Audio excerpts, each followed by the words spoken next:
नमस्कार। सवाल देश का विद्रोही धवन में आप सभी दर्शकों का कोटि कोटि स्वागत है। आज का जो मुद्दा है वो बहुत ही सेंसिटिव है, क्योंकि फिर से राहुल गांधी ने एक स्टेटमेंट दिया है कि प्रधानमंत्री भ्रष्टाचार के चैंपियन हैं। ये मैं नहीं कह रहा, राहुल गांधी ने कहा है। राहुल गांधी ने इल्जाम लगाया है। ये वही राहुल गांधी है जिन्होंने चौकीदार चोर है के नारे लगाए थे और फिर उनको 2019 में बुरी तरीके से हार का सामना करना पड़ा था और कांग्रेस 45 सीटों पर सिमट गई थी। तो इस टॉपिक पे डीप ड्राइव करने के लिए, इसके बारे में गहन अध्ययन करने के लिए आज हमारे साथ जो पैनलिस्ट हैं, मैं आप सभी दर्शकों का उनसे रूबरू कराना चाहता हूं। आज मेरे साथ अफजल भाई है, तो थोड़ा उर्दू वर्ड का इस्तेमाल किया जाए। तो मेरे साथ है अफजल भाई, जो वॉइस ऑफ एंटी पार्टी हैं, यानी कि कांग्रेस की तरफ से और विपक्ष के वॉइस हैं। हमारे साथ डॉक्टर अविरल मलिक जी हैं, जो बीजेपी के वॉइस हैं। मेरे साथ राजीव खुराना जी हैं, जो इंडिपेंडेंट प्रवक्ता हैं, इंटेलेक्चुअल हैं। और मेरे साथ सत्य प्रकाश जी हैं, जो हाई कोर्ट के लॉयर हैं और इंडिपेंडेंट प्रवक्ता हैं। तो मेरा सबसे पहला सवाल डॉक्टर अविरल मलिक जी आपसे है कि राहुल गांधी ने जो स्टेटमेंट दिया है कि प्रधानमंत्री भ्रष्टाचार के चैंपियन है, ठीक इसी वर्ड्स को उन्होंने बोला है, इसमें मैं कोई चेंज नहीं कर रहा हूं। तो इसको आप कैसे देखते हैं? और उनका कॉन्टेक्स्ट, कांग्रेस पार्टी और गांधी परिवार, कांग्रेस पार्टी और गांधी परिवार भ्रष्टाचार का चैंपियन है। मैं अपनी तरफ से कहना चाहूंगा और सबूतों के साथ में बताऊंगा। बताइए। क्यों है? क्योंकि इन्होंने बोफोर्स घोटाला किया है। ये 2G 3G वाले लोग हैं, भ्रष्टाचार को बढ़ावा देने वाले लोग हैं। आकाश से लेकर पाताल तक इन्होंने घोटाले किए हैं। धीरज साहू के घर में कैश बरामद होता है, उस विषय पर ये मौन रहते हैं। वो सबको नजर आया। ठीक है, इतना पैसा के पास कहां से आया? राहुल गांधी ने का पैसा है, जनता का पैसा है। बस एक वो काला धन जो बरामद हुआ वो सबने देखा है। 10 सेकंड, वो सबको नजर आ रहा है। 10 सेकंड मुझे दीजिए। राहुल गांधी ने जो ये चैंपियन वर्ड बोला है, वो बोला है इलेक्टोरल बॉन्ड के संबंध में। तो आपको ये भी तो जस्टिफाई करना पड़ेगा। आप सिर्फ 2G 4G और बोफोर्स बोल के तो बाहर नहीं निकल सकते ना। नहीं, देखिए, इन्हें सबसे पहले अपने गिरेबान में झांक कर देखना चाहिए और अपने बारे में प्रेस कॉन्फ्रेंस करनी चाहिए, अपने संबंध में स्पष्टीकरण देना चाहिए। दूसरे के ऊपर आरोप लगाने से पहले अपना स्पष्टीकरण कम से कम व्यक्ति को दे देना चाहिए। सबके लिए मैं कह रहा हूं, राहुल गांधी के लिए विशेष रूप से मैं नहीं कह रहा हूं। अपने अंदर झांक कर वो देख लें, अपनी पार्टी को देख लें। इतना भ्रष्टाचार इनकी पार्टी के द्वारा किया गया, इनकी पार्टी के नेताओं के द्वारा किया गया, वो सबको नजर आ रहा है। ये नेशनल हेराल्ड के विषय पर कुछ बोल दें। और जहां तक इलेक्ट्रॉनल बॉन्ड का उसके है, इलेक्ट्रॉनल बॉन्ड के विषय पर इन्हें जान लेना चाहिए। उसमें कोई किसी भी प्रकार का भ्रष्टाचार हमारे द्वारा नहीं किया गया है, वो जनता जानती है। 10 सेकंड। तो जब आपने कहा कि सबको मालूम है, तो बीजेपी को नहीं मालूम, अमित शाह को नहीं मालूम, मोदी जी को नहीं मालूम कि वही कांग्रेस के नेता जो भ्रष्ट थे, वो आपके यहाँ आने के बाद एकदम गंगा जल से धुल जा रहे हैं। वॉशिंग मशीन में उनको बढ़िया से आप चमका दे रहे हैं। कौन सा पाउडर यूज करते हैं आप बताइए ना। अफजल भाई को भी और खुराना साहब के घर भी कुरियर करवाते हैं। नहीं, जहां तक वॉशिंग मशीन का संबंध है, तो उसके संबंध में मैं कहना चाहूंगा, इसका अर्थ है अपने आप को कूड़ेदान कह रहे हैं। इन्हें जान लेना चाहिए, इस बात को समझ ले ये लोग। ठीक है, मैं और भी सवालों के साथ आपके पास आता हूं। मैं जाता हूं अफजल भाई के पास। अफजल भाई, पिछली बार भी, पिछले इलेक्शन में भी राहुल गांधी ने, तो हम तो साफ कर रहे हैं लोगों को, हम तो वॉशिंग मशीन से निकाल रहे हैं। और ये कह रहे हैं कि हम वॉशिंग मशीन से निकाल रहे हैं, इसका अर्थ है ये गंदे हैं, ये खराब हैं, ये भ्रष्टाचारी हैं, ये गलत लोग हैं, ये अपने आप को कूड़े का डब्बा बता रहे हैं, कचरे का डब्बा बता रहे हैं। अभी दोबारा आता हूँ सर आपके पास। और वैसे भी हम स्वच्छता अभियान चला रहे हैं। सर मैं आता हूँ आपके पास दोबारा, अभी तो पूरा प्रोग्राम बाकी है। अफजल भाई जी, अफजल भाई, मेरा सवाल आपसे थोड़ा एक बार सुन लीजिएगा, फिर आपको जो भी बोलना है आप अपना ऐड ऑन कर सकते हैं। आप अगर जवाब देना चाहते हैं अफजल जी को, वो भी कर सकते हैं। मेरा सवाल आपसे बहुत ही सिंपल और बहुत ही स्वीट है। पिछली बार भी इन्होंने कहा था कि चौकीदार चोर हैं। आपको पता है कि कितने सीटों पे आके सिमट गए हैं। और अगर चौकीदार चोर है या प्रधानमंत्री जो है भ्रष्टाचार के चैंपियन है, तो राहुल गांधी को अमेठी से क्यों हार गए और अब अमेठी से भाग क्यों गए? देखिए, बड़ी सिंपल सी बात होती है, ये एक हवा चलती है ना जब चुनाव में, तो जब एक लहर चलती है, और एक चीज को तो मानना ही पड़ेगा, जो मार्केटिंग स्ट्रैटेजी होती है वो बहुत काम करती है। उसमें बीजेपी की स्ट्रैटेजी आप देख ही रहे हैं। और जहां वोटर के सेंस पे आप उंगली उठा रहे हैं कि बीजेपी ने मार्केटिंग कर दिया और आपने वोट दे दिया, ये तो वोटर को आप चैलेंज कर रहे हैं, भारत के वोटर्स का अपमान कर रहे हैं आप। नहीं, वोटर्स का अपमान नहीं है जी। वोटर्स क्या कहते हैं ना, नजर से दूर तो दिल से दूर। जो आपकी नजर के सामने ज्यादा रहता है, जो आपके कानों में ज्यादा बजता है, वो आपको ज्यादा सुनाई देता है। और जहां तक बीजेपी की कैंपेन की बात करें या उनकी डिजिटल पे जो उनकी प्रेजेंस नजर आती है, आप देख लीजिए, ज्यादातर आपको उन्हीं की प्रेजेंस नजर आएगी। और इस बात को माने ना माने, इतने सालों से बीजेपी जो काम कर रही है, किसी भी भाषण में आप देखें तो वो सिवाय बुराई के और ज्यादा कुछ नहीं होता। कांग्रेस के पीछे मेरे ख्याल से 12 साल हो गए हैं, सिर्फ उन्हीं की बातें होती हैं, उन्होंने ऐसा किया, इन्होंने ऐसा किया। वो बहुत पुरानी बातें हो गई। आपने क्या किया? आप वो अपनी जो डेवलपमेंट की बात है, रोजगार की बात है, उस पर जरा बात कर लें। चीटाकशी तो 2 चलती है ना। बस मुझे एक 30 सेकंड में आप इसका भी जवाब दे दीजिए कि जो स्टेटमेंट दिया राहुल गांधी ने कि प्रधानमंत्री भ्रष्टाचार के चैंपियन है, क्या आप इस बात से सहमत है? जी देखिए, ये वो स्टेटमेंट उनकी है, मैं इस बात से सहमत हूं कि नहीं, क्योंकि वो भी बहुत सारी छीटाकशी करते हैं। अब उसमें नेचुरली जब कोई किसी को सपोर्ट करेगा तो वो उसे सही कहेगा। मैं भी कहूंगा कि जी बिल्कुल सही बात है। वो गाना है, मुजरिम ना कहना मुझे दोस्तों, मुजरिम तो सारा जमाना है, पकड़ा गया वो चोर है, जो बच गया वो सयाना है। वही वाली बात। आप मोदी जी को सयाना समझ रहे हैं, सयाना कौवा कहना चाह रहे हैं, क्योंकि सयाना वर्ड कौवा के साथ इस्तेमाल किया जाता है। आप देखिए ना, कितनी चालाकी से उन्होंने है, कितनी चालाकी से उन्होंने लोगों को अंदर आज डिबेट इंटरेस्टिंग होने वाला है। सारे गाना भी सुनने को 5 साल का हिसाब दे दीजिए। अरे 5 साल का देना पड़ेगा, जनता मांग रही है। ठीक है सर, मैं आता हूँ अविरल जी आपके पास। ठीक है अफजल जी, फिर बैंकों में खाते भी नहीं खुलवाए, देश में सफाई भी नहीं की, बिजली भी नहीं पहुंचाई, पानी भी नहीं पहुंचाया, रेलवे ट्रैक भी नहीं बिछवाए। कर क्या रहे थे आखिर? हाईवे हम बनवा रहे हैं, एजुकेशनल इंस्टीट्यूशन हम बनवा रहे हैं। लोग ज्यादा इंप्रेस होंगे।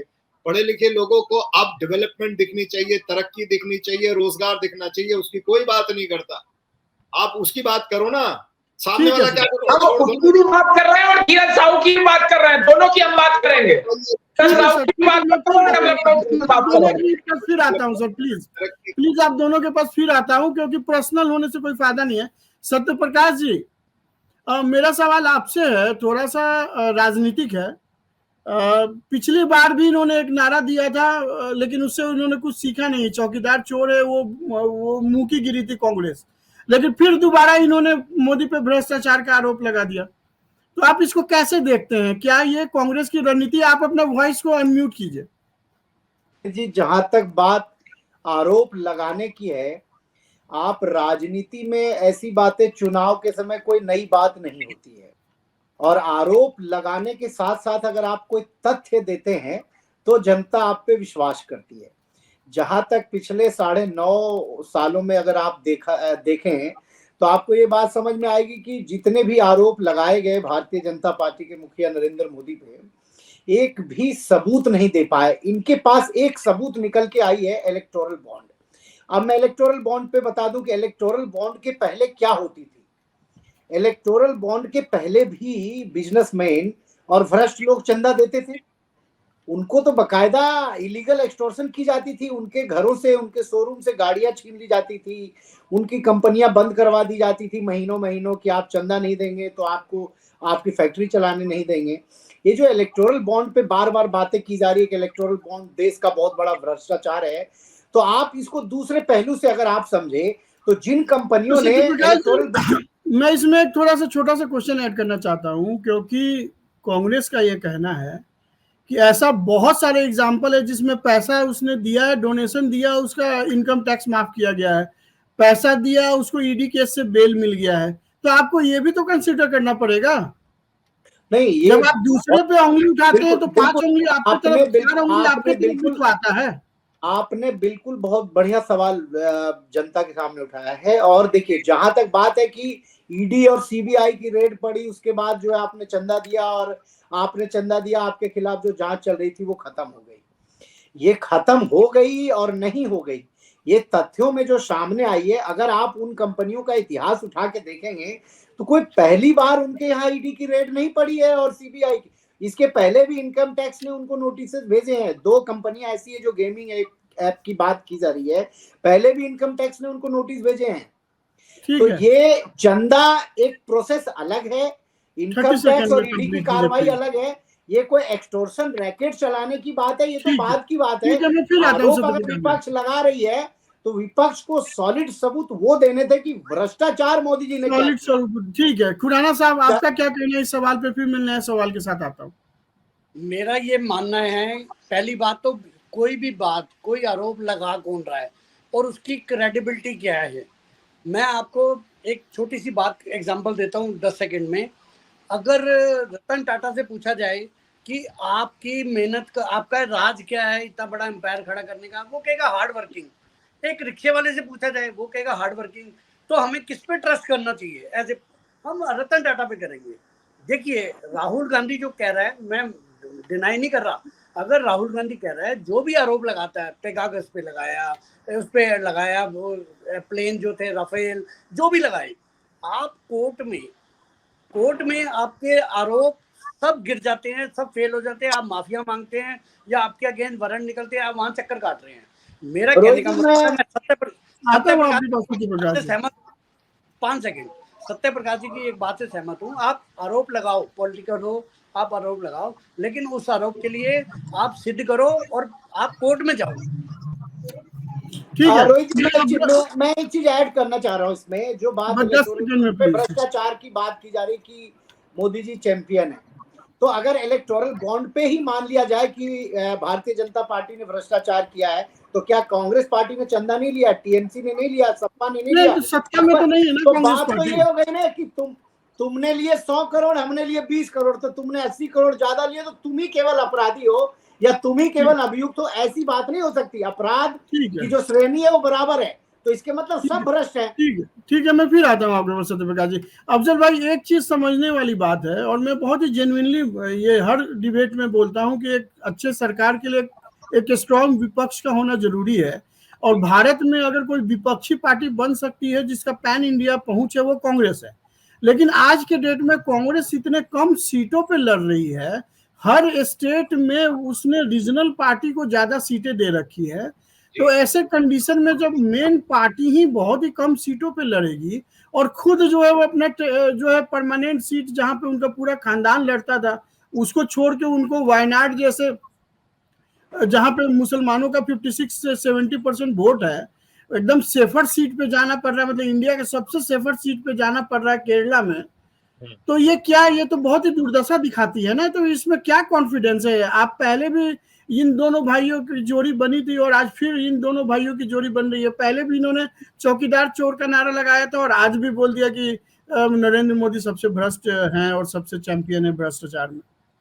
स्टेटमेंट तो जी टाइम पे आती रहती है। क्या मोदी जी ने कभी राहुल गांधी के खिलाफ बहुत अजीब सी, बहुत ना सहने वाली स्टेटमेंट नहीं दी है क्या? बहुत मेरे ऊपर के पार्ट पे आइए, जो कम सीटों पे लड़ रहे हैं और अमेठी जैसे सीट भी, ट्रेडिशनल सीट भी छोड़ के भाग रहे हैं, उस पे आप आइए। देखिए, वो जरूर उसमें पार्टी की कुछ अंदरूनी अपना उन्होंने कुछ सोचा होगा, जिस हिसाब से वो चल रहे हैं। वो उनको लगता होगा कि इस जगह पे हमें इसी तरह से काम करना चाहिए, हमें इतनी सीटों पे लड़ना चाहिए। वो उनके अपनी सोच का नतीजा है, क्योंकि वो अंदर से क्या सोचते हैं ये तो हम नहीं जानते ना, क्योंकि राजनीति में कौन क्या किस हिसाब से कौन सा पैंतरा कब खेलेगा वो किसी को नहीं पता होता। और जहां तक आप विपक्ष की बात कर रहे हैं, तो विपक्ष तो कभी पनपने ही नहीं देती अब ये सरकार। आप देख लीजिए ना, सबसे ज्यादा जिनसे डर लगता था उन्हीं को अंदर किया है। आप माने या ना माने, कांग्रेस के बराबर ही मजबूत हो जाते अभी जिनको केजरीवाल को इन्होंने अंदर किया है। केजरीवाल ने दिल्ली में मुंह की खिलाई थी आपको, आप भूले ना, पंजाब में भी खिलाई थी। उनको आपने पनपने नहीं दिया। पनपने दीजिए, वो दिखाता है आपको कि क्या होती है राजनीति। ठीक है, मैं डॉक्टर अविरल मलिक जी के पास आता हूँ, फिर खुराना साहब आपके पास आता हूँ। नहीं, जल्दी से बोलिए। पनपने की बात जो बोल रहे हैं अफजल भाई, पनपने तो मोदी को 2002 के बाद 8 साल आपने कांग्रेस में नहीं पनपने दिया। वो तो बीज अच्छा था, ठीक है, हो गया मैसेज। ये हाँ, समझ गया, क्योंकि समय कम है उनके पास, मैं इसका जवाब आपको दूंगा। दे दीजिए, जवाब दे दीजिए, आप दे दीजिए। बात ये है, बिल्कुल बिल्कुल पूरी आजादी थी। आप अगर आज से कंपेयर करेंगे, आप बोल भी नहीं सकते हैं, आप कुछ कर नहीं सकते हैं। जिस तरह से जकड़ है, जिस तरह से पकड़ है बीजेपी की हर डिपार्टमेंट में, आपके सामने है सारी चीजें। बताइए, कांग्रेस के राज में क्या आप धरना नहीं देते थे वहां बैठ के? आप खुल के बोलते नहीं थे? आप प्रधानमंत्री को जो चाहे बोल सकते थे। अब तो ये हो गया कि प्रधानमंत्री के खिलाफ एक शब्द नहीं बोल सकते आप प्रधानमंत्री तो छोड़ दीजिए, उनके जो बाकी उनके खिलाफ। खुराना साहब बीजेपी के प्रवक्ता बैठे, इनको जवाब देने दीजिए। हिंदुस्तान के अंदर आजादी जीरो है, डेमोक्रेटिक। खुराना साहब बीजेपी के प्रवक्ता को भी तो बोलने दीजिए, क्या जवाब देंगे? आप माने ना माने, सही में ऐसा लगता है हिटलर राज चल रहा है। आप आजादी ठीक है डॉक्टर अविरल जी, हिटलर राज चल रहा है, बोलने की आजादी नहीं है। और इन्होंने जो बाकी का इल्जाम लगाया कि आप डरते थे इसलिए केजरीवाल को अंदर डाला, और जो स्टेट्स में इन्होंने जो रीजनल पार्टीज को इसलिए बढ़ावा दिया है। इमरान मसूद ने पोटी वाला बयान दिया था, पूरा सवाल तो भी नहीं जानना चाहिए जी। इनका ये मानना है कि जो रीजनल पार्टी है उसमें दम है बीजेपी को हराने का, और अगर कांग्रेस उनके साथ मिल जाती है तो वो दुगुना हो जाएगा। देखिए, कांग्रेस मुक्त भारत होना तय है और 4 तारीख को वो हो भी जाएगा। 4 जून को कांग्रेस मुक्त भारत का निर्माण होना तय है, और जिस दिन कांग्रेस मुक्त भारत का निर्माण हो जाएगा, उस दिन से आप समझ लीजिए, उस दिन से प्रारंभ हो जाएगी यात्रा विश्वगुरु बनने की। इस बात को जान लेना चाहिए, क्योंकि लूटपाट का काम इन्होंने किया है, भ्रष्टाचार को बढ़ावा इन्होंने दिया है, जातिवाद और परिवारवाद को बढ़ावा इन्होंने दिया है, और उसके साथ साथ ये बेरोजगारी चिल्ला रहे हैं। बेरोजगार कोई नहीं है, बेरोजगार गांधी परिवार है। राहुल गांधी बेरोजगार है आज, ये सबको नजर आ रहा है। ये इंडी गठबंधन बेरोजगारों का मंच है, सारे बेरोजगार एक मंच पर आए हैं। आपने डिमोनेटाइजेशन किया था, उसके बाद क्या भ्रष्टाचार खत्म कर दिया आपने? संभाल पाए आप डिमोनेटाइजेशन को? वो सबसे बड़ा भ्रष्टाचार था, आपको शायद पता नहीं। पाकिस्तान के लिए नहीं जी, अब क्या आज की डेट में भ्रष्टाचार नहीं है? जहां पर भी बीजेपी की सरकार है वहां भ्रष्टाचार नहीं होता। नोटबंदी भ्रष्टाचारियों के ऊपर कड़ी कार्रवाई भारतीय जनता पार्टी के द्वारा की जाती है, सबको मालूम है। हम अपने देश की बात कर रहे हैं, पाकिस्तान कहां से बीच में ला रहे हैं? ठीक है, मैं सत्य प्रकाश जी के पास आता हूँ। अभी सबका वॉइस म्यूट है, प्लीज। अभी सबका वॉइस म्यूट है। सत्य प्रकाश जी, जो मैंने सवाल पूछा था मैं रिपीट करूं या आप उस पर जवाब देंगे? ज्यादा बेटर जवाब दे पाऊंगा, क्योंकि बीच बोलिए। सबका आवाज म्यूट है। 30 सेकंड में प्लीज आप बोलिए, अनइंटरप्टेड है। देखिए, 3 चीजें अभी तीनों जो प्रवक्ता हैं पैनल में, इन्होंने एक बात उठाई कि केजरीवाल जी को अंदर कर दिया क्योंकि केजरीवाल टक्कर दे रहे थे। दूसरा कि डीमोनेटाइजेशन जो है वो भ्रष्टाचार है। इसके अलावा एक बात और उठी कि मोदी जी के पास जो है वो भ्रष्टाचार करने के लिए बहुत सारी चीजें हैं, और जहां जहां बीजेपी की सरकार है वो भ्रष्टाचार करते हैं, ईडी भेज देते हैं। तो पहली बात केजरीवाल साहब पे मैं जवाब दे दूं कि केजरीवाल साहब पे सीधे तौर पे आरोप है, कोई इनडायरेक्ट उस पे नहीं है, और जो एविडेंस है उनके खिलाफ। और दूसरी चीज कि जो बात हो रही है कि मुंह की खानी पड़ गई बीजेपी को केजरीवाल के समक्ष, तो 62 सीटें जीतने के बाद विधानसभा में वोटिंग परसेंटेज 20% से कम हो गई थी आम आदमी पार्टी की। लोकसभा में 7 की 7 सीटें बीजेपी जीत गई थी। दूसरी चीज, डीमोनेटाइजेशन भ्रष्टाचार है और देश में भ्रष्टाचार है। इस बात को अगर आप तथ्य की दृष्टिकोण से देखेंगे तो डीमोनेटाइजेशन के बाद जो जितनी कंपनियां थी, बड़ी बड़ी कंपनियां जो भ्रष्टाचार में, जो कैश में पैसा रखती थी, जो लोग कैश में पैसा रखते थे, जो इलीगल ट्रांजैक्शंस होती थी हवाला के थ्रू, नेपाल, बांग्लादेश, पाकिस्तान के बॉर्डर के थ्रू, आप इन जगहों पे जाके देखें तो आपको अब समझ में आएगी कि वहां पे अब क्या हो रहा है। आज के समय में लोग इलेक्ट्रॉनिक ट्रांजैक्शन कर रहे हैं, ऑनलाइन ट्रांजैक्शन हो रही है। पहले ये चीजें लेस थी, मैक्सिमम जो है कैश में ट्रांजैक्शन होती थी, आज के समय में डिजिटल ट्रांजैक्शन हो रही है। ठीक है। तीसरी चीज मैं एक चीज और स्पष्ट कर दूं कि बात हो रही है कि देश में बोलने की आजादी नहीं है। इन्होंने, अफजल भाई ने एक बात कही कि बोलने की आजादी नहीं, आप बोल नहीं सकते हैं। असीम चटर्जी का केस हुआ था, एक महाराष्ट्र का, आप जर्नलिस्ट है, आपको याद होगा, ये किसके समय में हुआ था? जर्नलिस्ट थे वो, और क्या बना दिया था। हाँ, उसके बाद आप 2013 के पहले और मैं केसेस गिनाऊं, उड़ीसा में क्रिश्चियन मिशनरी पे हमला हुआ था, जला दिया गया था, किसकी सरकार थी? झारखंड में घटनाएं हुई थी, वहां पे रामनवमी का जुलूस नहीं निकालने दिया जाता था, किसके सरकार में हुई थी? बंगाल में रामनवमी और दुर्गा पूजा में जुलूस निकालने की छूट नहीं थी, किसके सरकार में हुई थी? तो ये बोलने की आजादी नहीं है, स्वतंत्रता नहीं है, आपने बहुत अच्छे से जनता जवाब देती है। हाँ ठीक है, खुराना साहब को अब खुराना साहब आप 30 सेकंड में अपनी बात रखिए। मैं 10 सेकंड लूंगा। सत्यप्रकाश जी 2 चीजें भूल गए। समित ठक्कर, जब महाआघाड़ी की सरकार थी, 21 दिन हथकड़ी लगा के मुंह पे काला कपड़ा डाल के एक पुलिस छोड़ती थी, जमानत होती थी दूसरी जगह। दूसरा, दिल्ली का तेजेंद्र सिंह बग्गा, क्या इनको आजादी है? बल्कि विपक्ष की जहां जहां सरकारें हैं, उन्होंने सोशल मीडिया वालों को जो हरास किया, जो तंग किया, ये है ना बोलने की आजादी। इमरजेंसी लगाने वाले आज मतलब हमें बता रहे हैं कि नहीं खुराना जी, एक बात उठती है कि अरविंद केजरीवाल और उनके कैबिनेट को जेल में डाल दिया गया। आप मुझे ये बताइए ना, अरविंद केजरीवाल जी की क्रेडिबिलिटी क्या है? अरविंद केजरीवाल 2012 में जंतर मंतर पे खड़ा होके 22 पन्नों की लिस्ट लेके चलते थे कि हवाला में स्विस बैंक में इनका पैसा, आज उनके साथ स्टेज शेयर कर रहे हैं। जो आप चीजें गिनवा रहे हैं ना, ऐसे एग्जाम्पल बहुत सारे बीजेपी के अगेंस्ट पे मिलते हैं। नहीं, दोनों पार्टियां, लेकिन अरे बीजेपी को छोड़िए, बीजेपी को आप छोड़ ही दीजिए, कांग्रेस की बात कीजिए। जिस प्रकार से अरविंद केजरीवाल की राजनीति की शुरुआत हुई है, वो शीला दीक्षित के विरोध से हुई है, कांग्रेस के विरोध से हुई है। उसके बाद आज आपने गठबंधन कर लिया बड़ी बेशर्मी के साथ। बड़े अजीब लोग हैं। सभी ने छोड़ ही रखा। ठीक है, थोड़ा अफजल जी को बोलने देते हैं, क्योंकि उनके पास टाइम कब जा रहा है और बहुत सारे सवाल है उनके लिए। मेरे सवाल का जवाब वो कम से कम दे दो।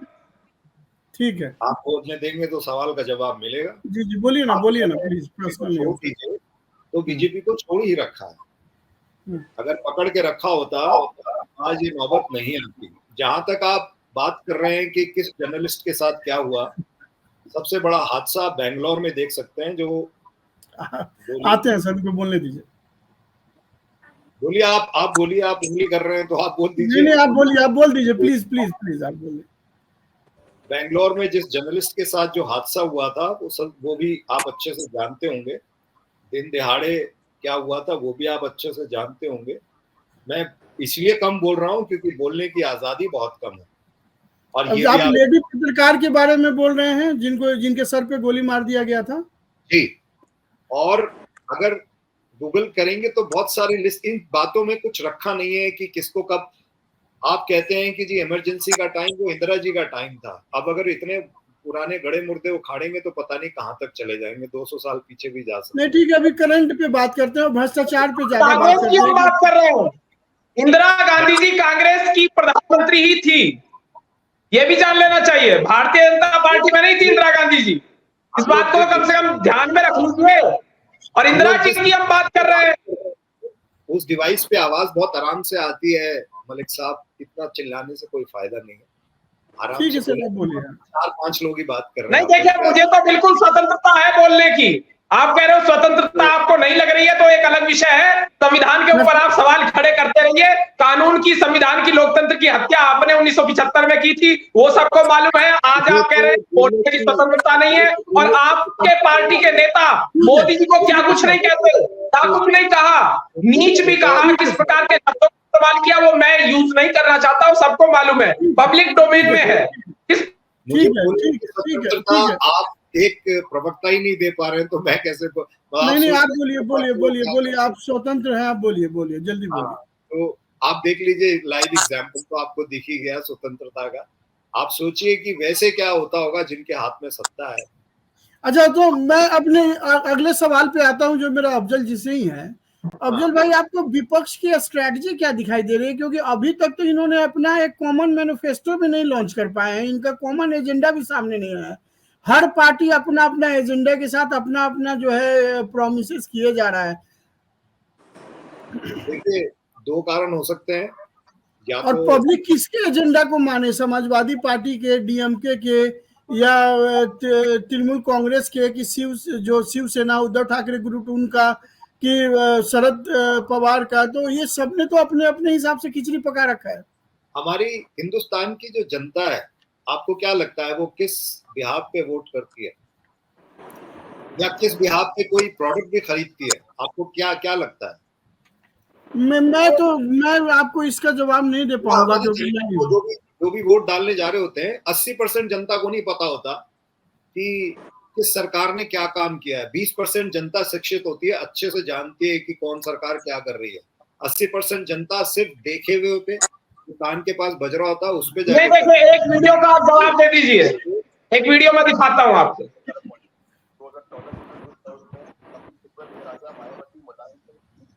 आवाज नहीं है इसमें। वो एंकर जो है वो गिना रहा है सारे नेताओं का नाम, जिसके जिसके ऊपर अरविंद केजरीवाल ने भ्रष्टाचार के आरोप लगाए थे, और बाद में उन्हीं के साथ हाथ पकड़ के खड़ा हो गए थे।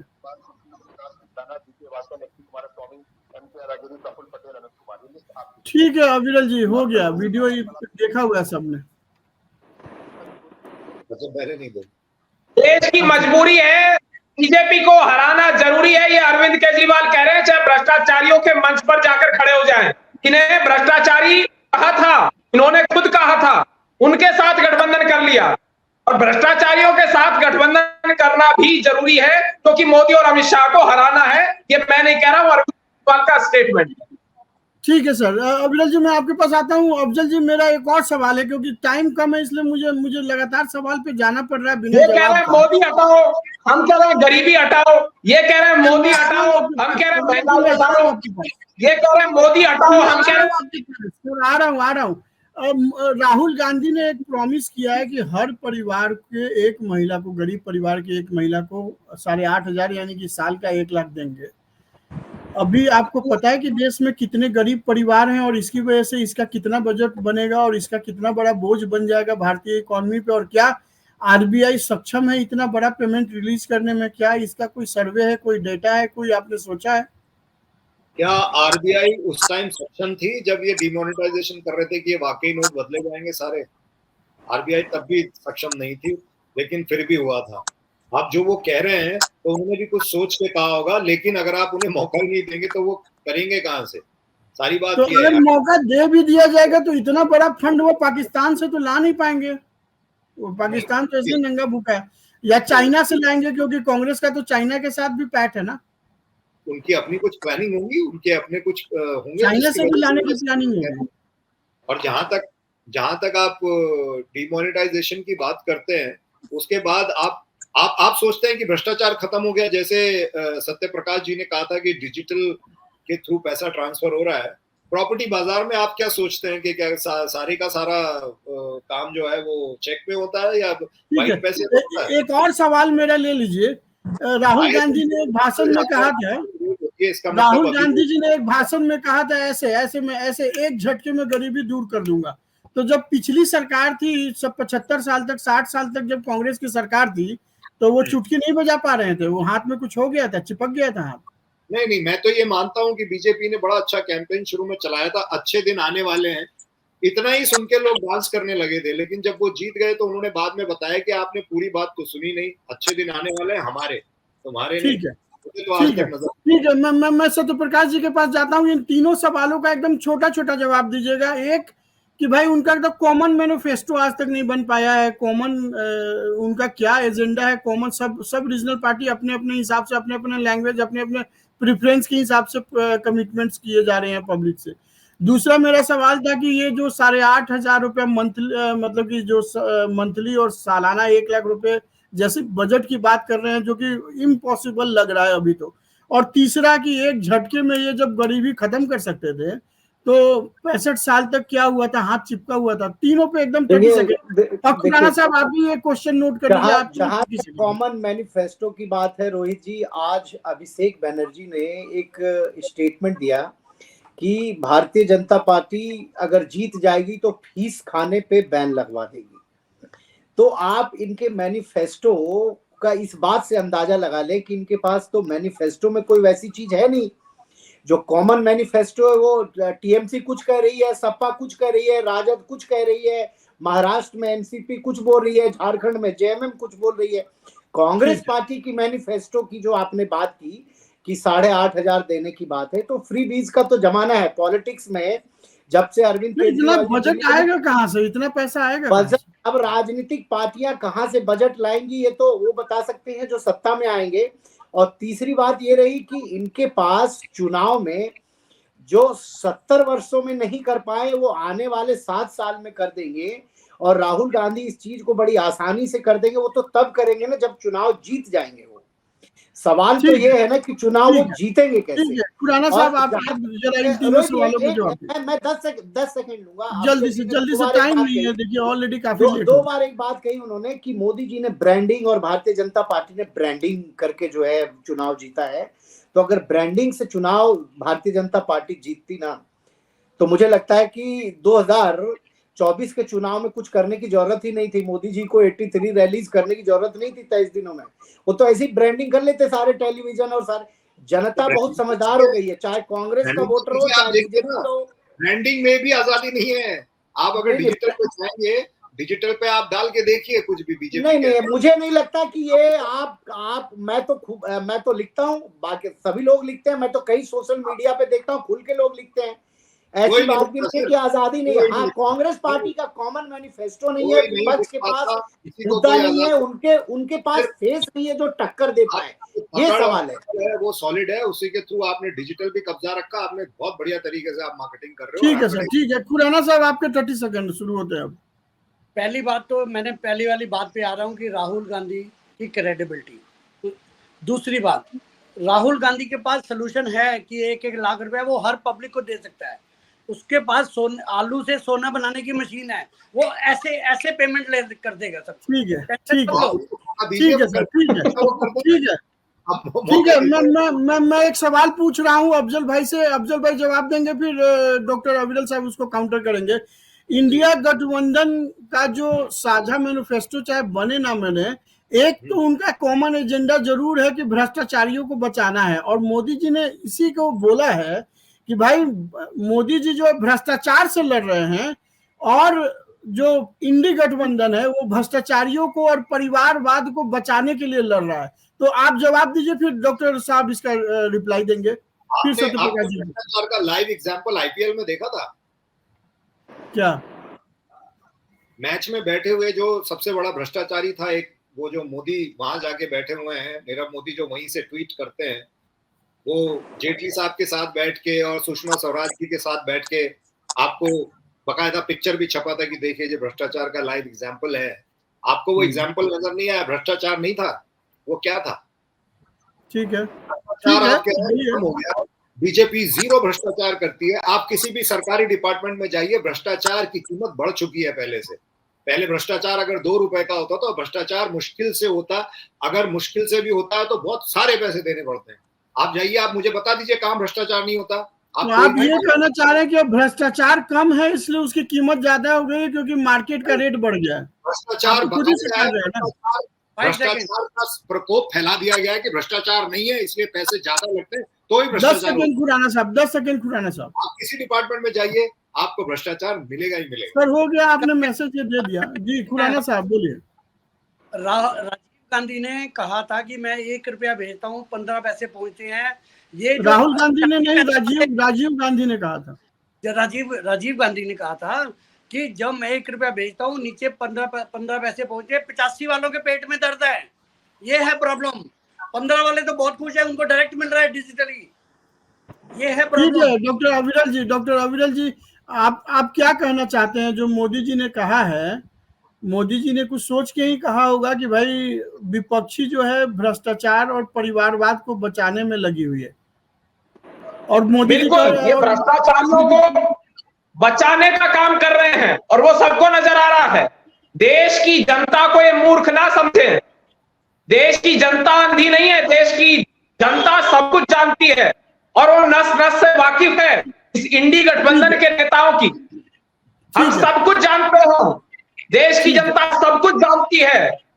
ठीक है, भारतीय जनता पार्टी ने जिस प्रकार से विकास की गंगा बहाई है वो सबको नजर आ रहा है। हमने हर वर्ग के लिए काम किया है, हर जाति के लिए काम किया है। ये एक वर्ग का साथ, एक वर्ग का विकास अब नहीं चलेगा, अब सबका साथ और सबका विकास होगा। सर आपने ये बोल दिया, अब रिपीट करने से तो कोई फायदा है नहीं, पब्लिक समझ गया है कि सबका साथ सबका विकास हो रहा है। अभी सिर्फ अफजल जी और राहुल गांधी नहीं समझ रहे।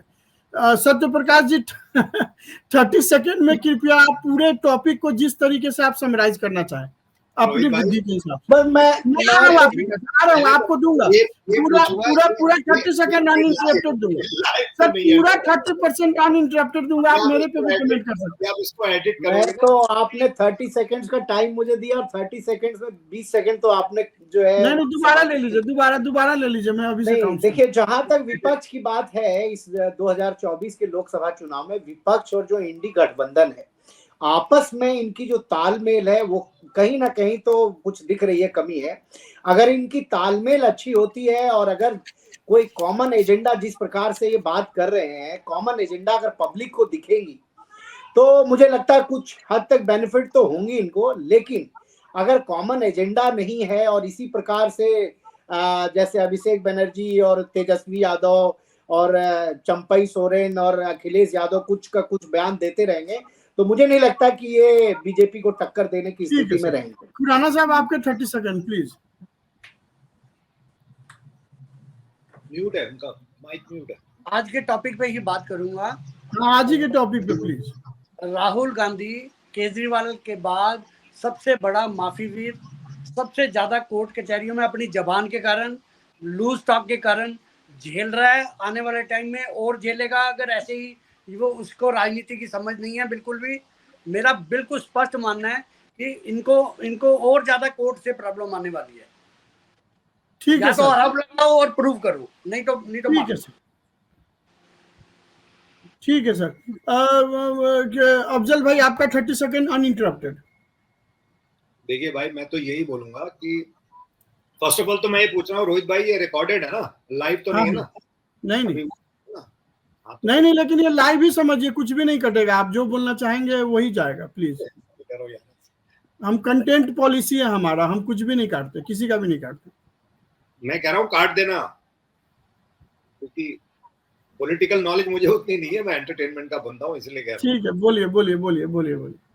देखिए क्या है कि आपने सबसे पहले सबसे अच्छी बात कही कि एक स्ट्रॉन्ग विपक्ष का होना बहुत जरूरी है। और इसके लिए ना, जिस तरह से हम मोदी जी को सपोर्ट करते हैं, हमें विपक्ष को भी सपोर्ट करना चाहिए कि भाई जब भी आप देखेंगे कोई भी इंसान अगर शोरूम में भी जाता है तो ऊपर सीसीटीवी कैमरा होता है, और जब सीसीटीवी कैमरा होता है तो जो भी वहां काम करने वाले लोग होते हैं उन्हें पता होता है कि भाई ऊपर वाला देख रहा है।